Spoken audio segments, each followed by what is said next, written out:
Hello, everyone. I'm Leiaka. Welcome.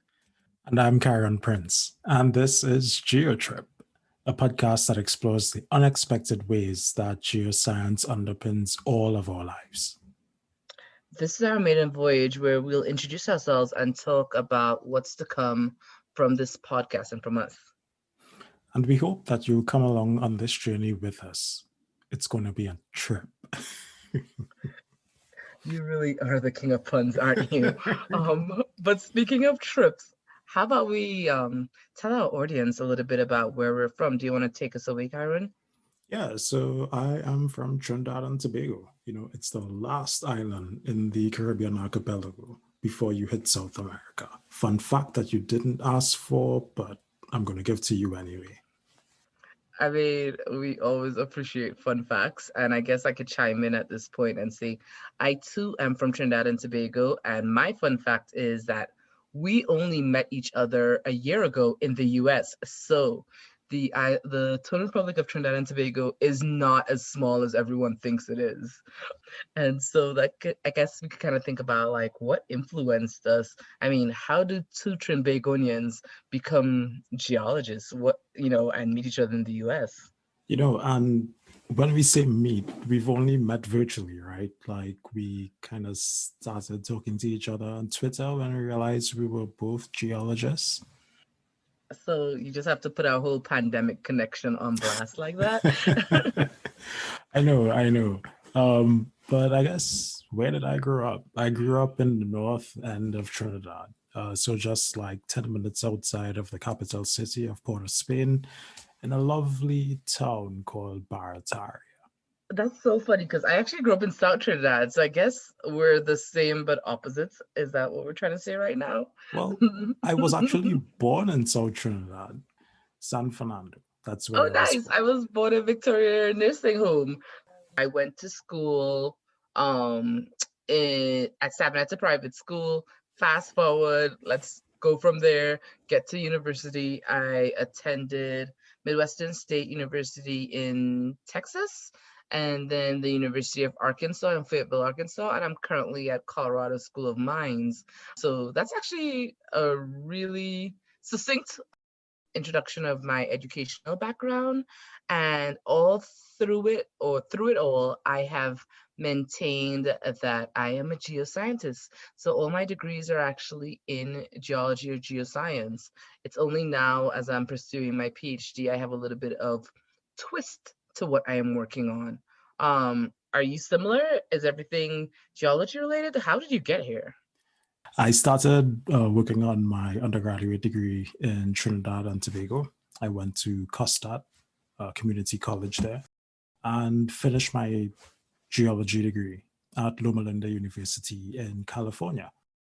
I always wanted to kind of work in oil and gas, so I figured I'd move to Texas next. And I went to Baylor University in Waco and then got my PhD at Texas A&M University in College Station.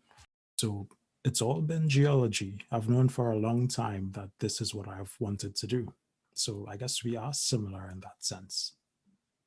Oh, wow. You went to school in Waco. So my bachelor's, I actually did that in Wichita Falls, Texas. So we were essentially neighbors. I can't believe we're only now meeting. This is hilarious. And by now, I mean, we only met last year due to Twitter and a lot of activity that was going on from some of the more social or politically charged situations that were happening. I mean, it really helped a lot of us geologists, a lot of us underrepresented geologists, geoscientists, start to really locate each other. No matter what field we were or are in, we just really started to seek out and build that network. And so I guess I should actually say I too am interested in oil and gas. But I am also interested in data analysis and analytics and society. And so I like to think of myself as a integrated geoscientist or a collaborator leading the charge.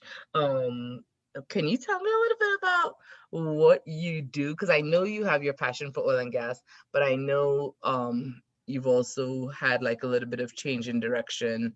And so where exactly are you right now? So at the moment, I find myself quite a ways away from oil and gas. So I am currently an assistant professor at Broward College in Fort Lauderdale, Florida. I, yeah, left the oil patch behind and went into academia.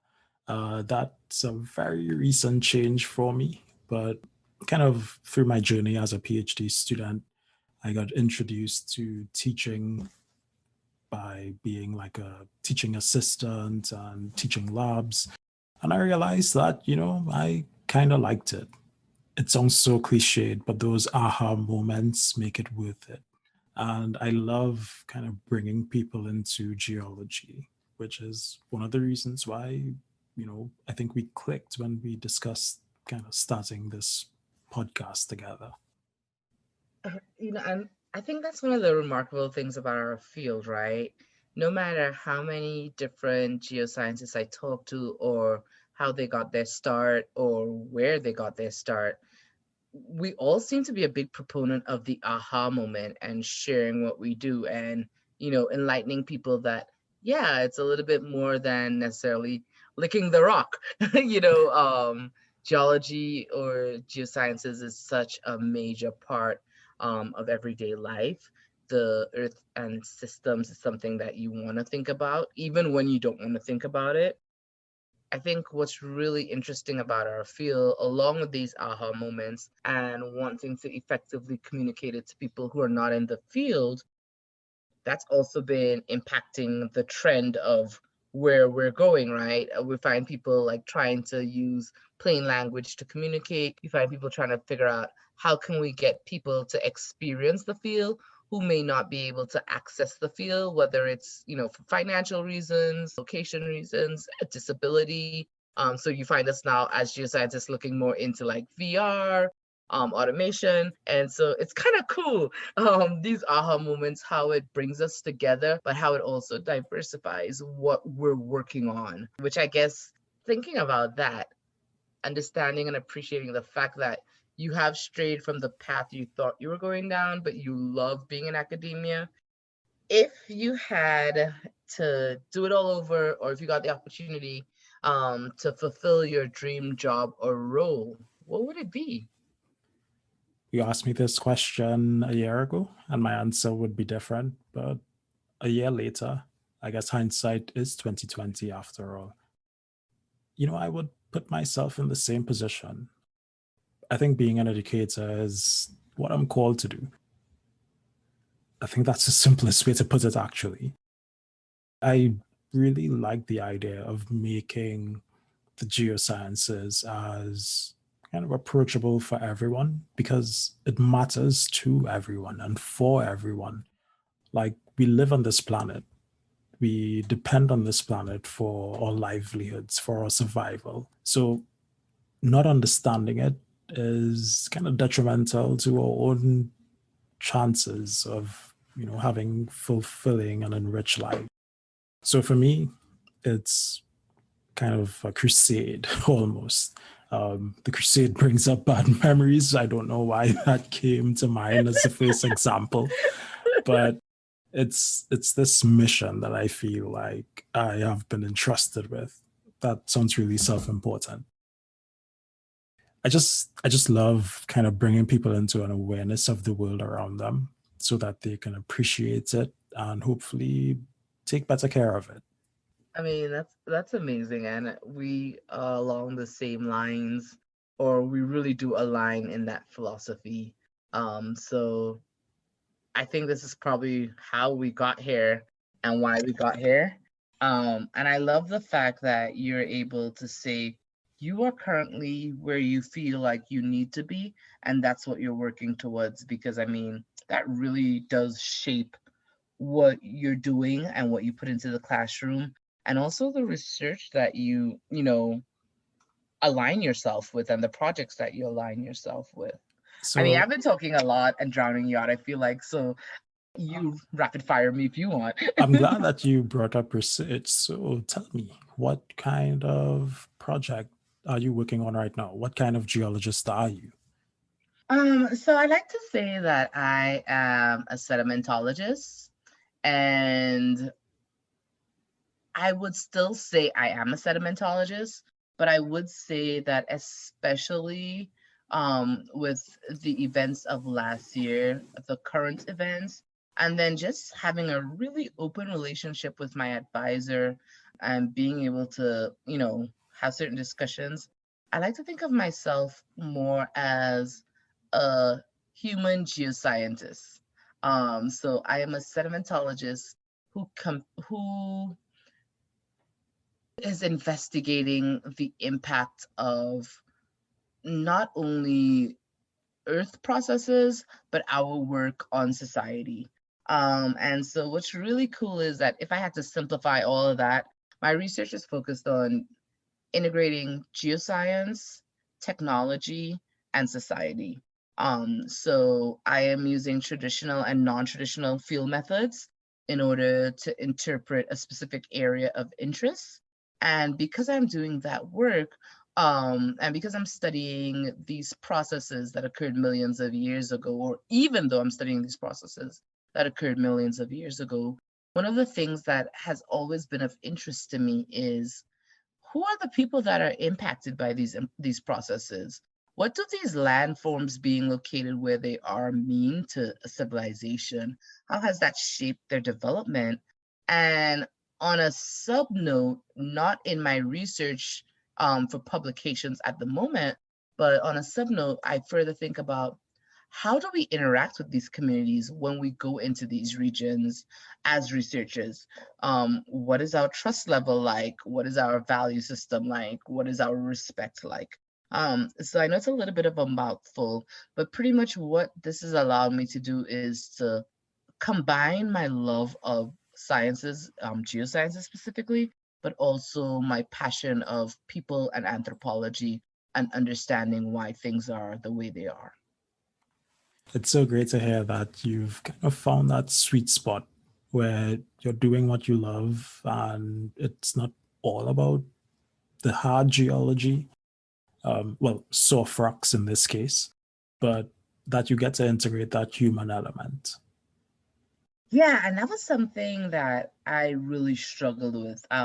So even even though I say it's a mouthful, I'm really proud that I've finally been able to achieve that mouthful or come to the pinnacle where I can express it because I've really struggled as a scientist who really who, I care about critical science, I care about technical science, I care about traditional science, but I also equally care about society and community. And I don't know if it's because I have lived away from home, and I use home in quotation marks, even though our audience can't see us or me.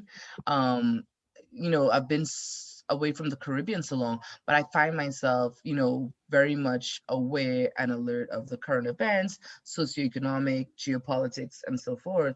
And I realize that that's just kind of trickled into my research where I care about society on a whole and what that means. And so it's really cool finding a way and also finding a group of people who are interested in a similar niche where you want to work with soft rock, but you still want to also take the community into consideration. And I guess one more thing we have in common is that we are both soft rock geologists. So we study sedimentary rocks, one of the three types of rocks. Um, I study in particular carbonate sedimentary rocks. So think of rocks that are being created in the marine environment by organisms like corals. In my case, I study sediments from the middle Miocene when corals weren't really that common, so about 15 million years ago. And there are just lots of these shelly organisms and algae that bind together to make these big reef like buildups. And my study kind of lies at the intersection of how these rocks get affected by changes in climate. So we're talking sea level, we're talking oceanographic changes, things like ocean circulation, and how we can see those changes reflected in the rocks. So it has implications for ancient climate, and maybe it can help us look towards a future where climate continues to change very, very rapidly. It's kind of funny that you talked about or mentioned like ancient climate and possibly future. Because I think one of the things, and I can't wait till we actually address it in further episodes, but thinking on a large temporal scale is an ability that really fascinates me about geoscientists, right? Because you could be talking about something that is tentatively going to happen, and it's tentatively going to happen based off of research that you did from 20 years ago, 100 years ago, but then also a million years ago and so forth, or 25,000 years ago. It's just like this large scale, because when you think of geologic processes, you're thinking about approximately 4.6 billion years of activity. And so it always fascinates me when having these conversations, or the ability of making yourself think in different time periods and what that means to your research. But I mean, like I said, we're going to get into that in future episodes. Right now, we just kind of wanted to, officially say hello to everyone, introduce who we are, what we're working on, and, just give a little bit of a human touch to this podcast, because even though it's intended to be educational, it's also intended to be fun. Because as we know, or as we have learned over the past year, with everything that's been going on, it's really important to make sure that you have an outlet and support and some sort of contentment as you try to stay home and be as safe as possible. Um, and I think one of the things I want to ask you as we wrap up is, what have you been doing to maintain this energy? Because we're taking on a whole new project a year after being confined, right? Essentially, February makes it a year. I mean, I know for me, I had to really dig deep and, just surround myself with loved ones, and take some time away from work and then come back at it. What's that been like for you? I've definitely been enjoying this extra time with family. I have a 3-year-old, and we don't really get to see each other that much in the week. So the times that we were forced to spend together have been really rewarding. And being able to spend that extra time with my wife as well.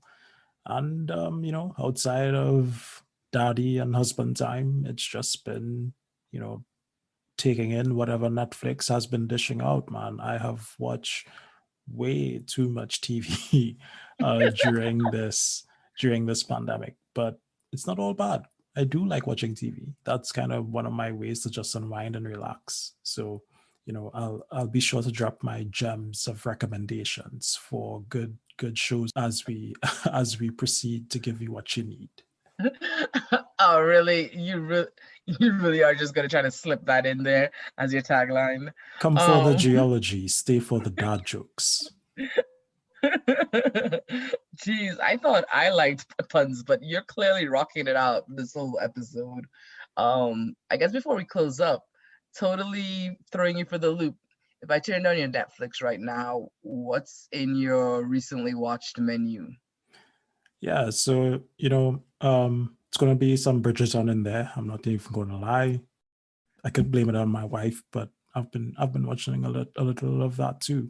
Um, Wait, were you Team Duke or Team Daphne? Team Daphne. Oh my gosh. Okay. Yeah, yeah. Oh, and you know what I absolutely love and can't recommend enough? There is this wonderful series called Connected, The Hidden Science of Everything. And it does just a fantastic job of making science approachable and showing you the various ways in which our planet is so interconnected. Um, 10 out of 10, watch it, thank me later. I guess we could probably close off there, and I'll give you a saving grace or a life jacket and say, currently on my recently watched is Empire Bling, and I'm blaming my sister for this. However, um, I just finished watching Lupin because of my mentor, And also, I'm currently watching Connected because of you. And what's really exciting is if everyone sticks around with us, we're pretty much going to be the audio version of Connected for geosciences, which I think is super cool, because it is important making science and any other topic actually accessible to people or digestible in a way that they can appreciate not only the technical, academic, or professional side, but just the everyday side, right? Absolutely. But oh my gosh, I don't know about you. I am super excited and I can't wait um, until we share our first official episode with everyone. Stay tuned, people. It's going to be quite a trip. Oh, I thought you were going to say it's going to be nice. GN. See, the nuance is lost if they don't see the spelling. But don't worry, I'll find a way to work that one in too. Okay, so you know what? Let's end there and let you go work out how we can get these visual puns. Stay frosty, people. Thanks for joining in.